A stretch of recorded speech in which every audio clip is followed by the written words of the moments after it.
À Paris, la France et le Maroc ont ouvert une nouvelle page de leur histoire. M. Christian Pineau, au nom de la France, et Sibé Kay, au nom de l'Empire chérifien, ont apposé leur signature sur la déclaration commune qui constate la fin du traité de Fès et confirme solennellement la reconnaissance de l'indépendance marocaine. Décidément, les professionnels du crime et du vol ne reculent devant rien. Dernière trouvaille, le vol de cercueil. C'est celui de Charlie Chaplin qui a été dérobé hier dans le cimetière de Corzier-sur-Vevey en Suisse, là où le corps de l'acteur avait été inhumé le 27 décembre dernier. À la place de la sépulture, un trou béant, le cercueil qui pesait 200 kilos avait disparu.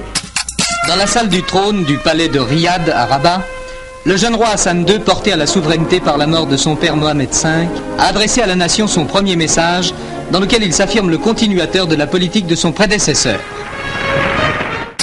Lorsque vers la fin de la guerre de 1914-1918, le grand empire ottoman s'effondre, un chef réaliste et combatif résout de donner un visage nouveau à son pays. Ce chef, c'était Mustafa Kemal Atatürk. Le 29 octobre 1923, naît la République turque que Mustafa Kemal veut moderne et dynamique. C'est dans cette zone, au large du Cap Camarin et de l'île Porquerolles, que se trouverait l'épave du sous-marin Eurydice. Sur les causes de la catastrophe, il est difficile actuellement de formuler des hypothèses, cependant celle d'une collision n'est pas écartée. Limoges a reçu la visite du général de Gaulle. Puis celui-ci s'est rendu tout près, dans ce qui n'est même plus un village. Les SS sont passés là le 10 juin 1944. La France n'oubliera jamais Oradour-sur-Glane. Celui qu'un peuple de 200 millions d'habitants acclamait tous les ans sur la place rouge, Joseph Staline, est mort. Le chef du plus vaste empire du monde a succombé à 73 ans à une hémorragie cérébrale. À Paris, il est actuellement question de tourisme avec le 4e salon international de la caravane qui se tient dans le hall d'exposition de l'aéroport du Bourget. Plus de 1000 caravanes routières et résidentielles sont groupées dans ce hall. Les caravanes font l'objet depuis quelques années d'un engouement grandissant, apportant une solution pratique aux familles nombreuses pour les vacances. La curiosité que soulève la nouvelle venue de l'écurie automobile française s'explique par ses caractéristiques, dont 2 d'entre elles retiennent particulièrement l'attention. Sa vitesse, 115 km/h. Sa consommation, 6,5 litres. Ont obtenu Madame Yourcenar, 20 voix. Monsieur Dorst, 12 voix.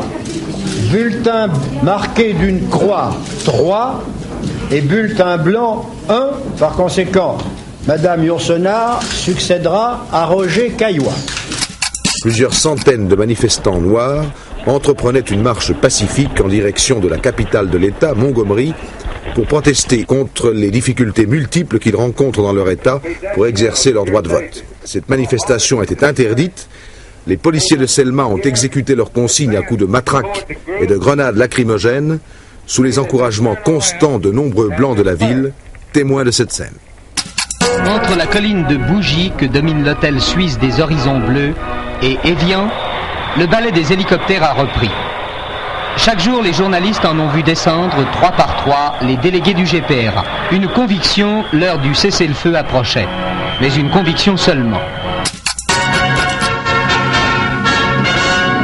À Paris, Sa Majesté Baodaï et M. Vincent Auriol, président de la République, viennent de signer l'accord qui institue le nouveau modus vivendi entre la France et le Vietnam.